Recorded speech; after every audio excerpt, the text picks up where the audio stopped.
Journalism, as you were alluding to earlier, has changed incredibly. It changes almost as fast as technology does these days, partly because of technology. Where do you see it going? What are the pros and cons of all these changes?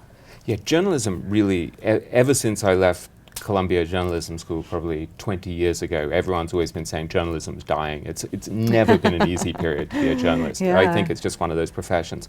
And we all know that there's a tremendous shift towards free content, that more and more people expect content to be free. It's a difficult business economically. The old model of advertising has kind of largely collapsed and disintegrated. Then again, I still think there's a tremendous desire for high quality content, and you see it in every area, whether it's books and publishing, whether it's magazines, newspapers, online. And I'm struck by the fact that publications like The Economist, The New Yorker, The New York Times continue to do extraordinarily good journalism and continue to have a devoted following. So I find that kind of heartening.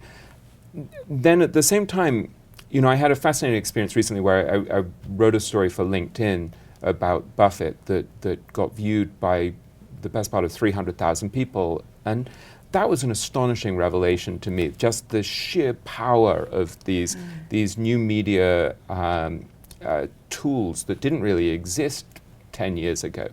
So the ability to get stories out is kind of greater than ever. Then on the other hand, I didn't get paid to spend several days writing the piece for LinkedIn.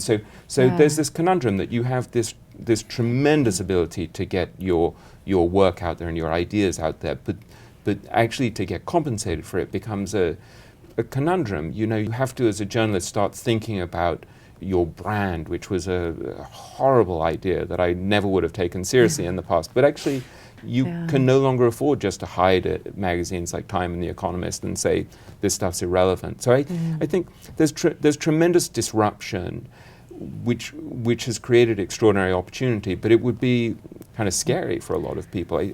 How do I actually harness social media? And then at the same time, I think you know, still you have to have this tremendous emphasis on producing high quality work. So the reporting still has to be reliable.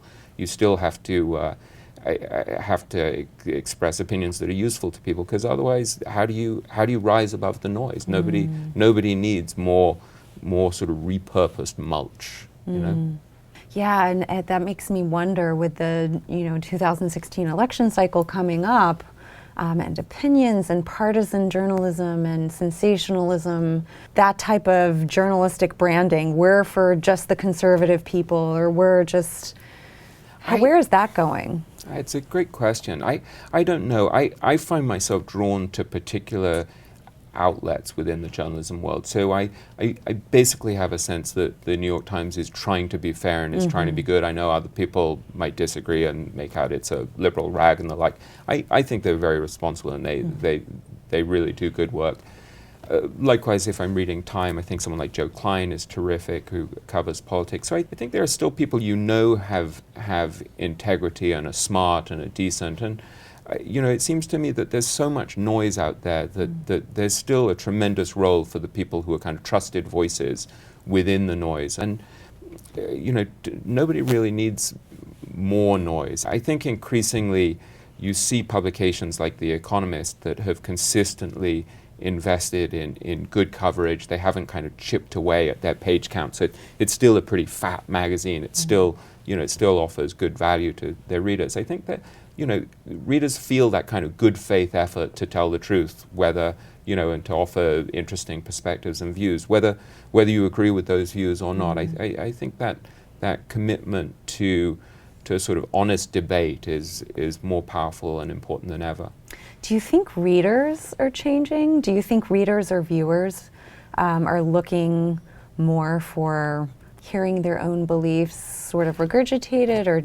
I think the market is so fragmented. So one of the beautiful things about being a writer or a journalist in America is the market is just huge, and so there's a market for highly intelligent, thoughtful writing. There's a market for regurgitated cat videos as well, and that's fine. I mean, we all need to watch cat videos once in a while, no doubt. For our health. Yeah, but I don't think that world of high quality news is dead by any means. I just think the challenge of paying for it is great, and so the people who value it, the audience that actually values it, needs to pay up. They need to subscribe. But I think there are plenty of people who are actually willing to do that.